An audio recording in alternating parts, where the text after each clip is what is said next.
I want to begin, though, as always, with a few general announcements. And I think we should start by thanking the Dauphin County Bureau of Elections for the good work which they and all their workers and all the many volunteers and poll workers did here in Dauphin County.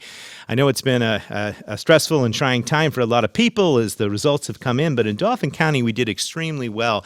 We were professional. We got the votes counted quickly, and our results were known very early on in the process, and that's a real tribute to the whole group and everybody working together. Our own Neil Grover, our city solicitor, has been one of the watchers, one of the lawyers watching the count in Dauphin County. He's been giving me updates over the course of the week, and he has nothing but positive things to report. So good job, Dauphin County. Obviously, we're going to learn from this experience in Pennsylvania, maybe make some changes for how we do this in the future. But here in Dauphin County, we've got a lot to be pleased with. Also, wanted to say again that on a positive note, if you have a street tree and you are in the city of Harrisburg and can't afford to have that tree removed, maybe it's out there by the curb, it's kicking up the sidewalk, and it's been a nuisance. We have a program now where we are taking those trees down and pruning those trees at no cost if you qualify. And you can learn more about our street tree program at harrisburgpa.gov/trees. It's a first-come, first-served program. We're trying to take as many down as we can between now and the end of the year. It's a good time to do this work, so please contact the city if you're interested in taking advantage of that. Next week, we'll talk about a specific tree planting program that's happening in the Camp Curtin neighborhood of Harrisburg, along with other topics. So trees are very much on everyone's mind. In more sobering news, I have to report the latest BioBot data, and as I explain every week, BioBot is the name of the company which monitors Harrisburg's wastewater system to detect the prevalence of the COVID-19 virus. It's actually a very interesting and accurate way to determine exactly where we are, because it doesn't rely on people actually being tested for data. It's something that we all share in, and it is clearly showing a spike. If you look at the graph, you'll see in November we are way up. In fact, we're all the way up to where we were in the highs of the summer, and this is disappointing. We've been tracking this, as you know, from watching the show throughout October. We've seen it going up slowly, but it is up, which just means that we all have to continue to remain very vigilant. Don't take anything for granted. Continue to take the precautions of washing your hands, wearing a mask, being socially distant, and realize that we're also in cold and flu season. So if you haven't gotten that flu shot, get your flu shot, and realize that the flu shot will protect you from getting the regular flu. And sometimes those symptoms are so similar it's hard to tell the difference. And if you don't want to have to get a COVID shot or to quarantine yourself, a COVID test or quarantine yourself, then you want to get that flu shot.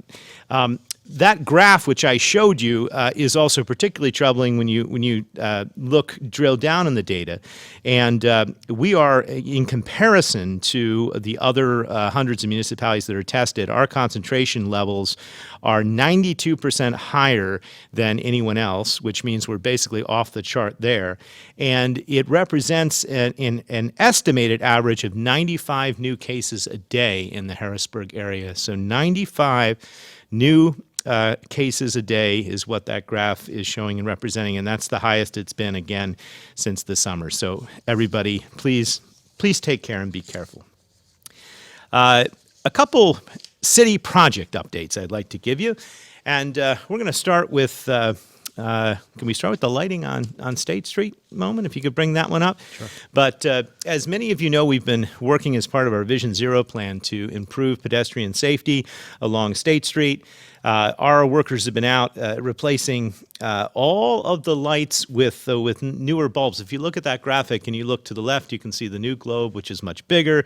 The wattage is much higher. It disperses the light differently than the old globe, which was more historic and it wasn't designed for an LED bulb. This is going to result in a much brighter brighter and safer State Street. We also have new Cobra headlights going in at several intersections as well. So the lighting is the first step. Then the reorientation of the road will happen in the spring. That's a partnership with PennDOT.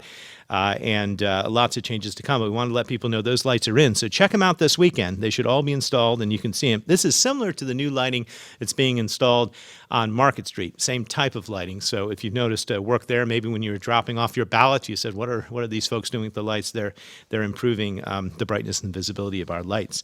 A couple other projects you should know about that are going on in the city. One is the Market Street bus terminal, which we see every day because we're right across there at City Hall.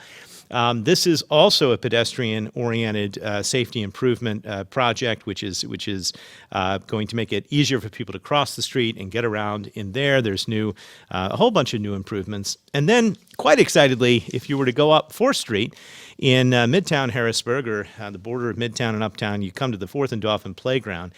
And that is our final complete park renovation that we're doing in partnership with Capital Region Water, DCD, DCNR, and it's as you can see, the old playground is gone, and the new playground, which will be coming soon, is going to be a complete transformation. It's going to be ADA accessible. It's going to be wonderful. And the other playgrounds that we renovated last year have all been terrific improvements for the community. Wanted to share those pictures with you. Those are courtesy of project manager Ambrose Buck, who has been constantly watching these projects and giving us regular updates. Just a quick reminder that since Wednesday is Veterans Day, City Hall will be closed. So keep that in mind. We're closed on November 11th. And City Council this week is virtual and on schedule for Tuesday, November 10th. And this will be the vote on Bill 8. And Bill 8 is the proposed community review board, advisory board for the community for the Harrisburg Police Department. It's generated a lot of commentary, many meetings, and many amendments, but I believe Council has scheduled the vote, and this will be the final chance for public comment on that bill. So that's coming up here on Tuesday. And then next Friday, for our community conversation, we will return to the topic that really began these community conversations. We're going to talk about community policing, and we're going to unveil some of our new initiatives, and we're going to give you some feedback on the 8 Can't Wait initiative, which was the redrafting of our use of force policy here in the city. So policing, with a little bit of positive tree news, will be the topic for next week's community conversation on Facebook Live. Thanks for joining us every Friday at noon for Community Conversations with Mayor Papenfuse, where we bring you the latest news and updates from right here in the city. We want to hear from you. What topics do you want to see in an upcoming edition? We look forward to hearing from you, and we look forward to seeing you on the next Facebook Live Community Conversations.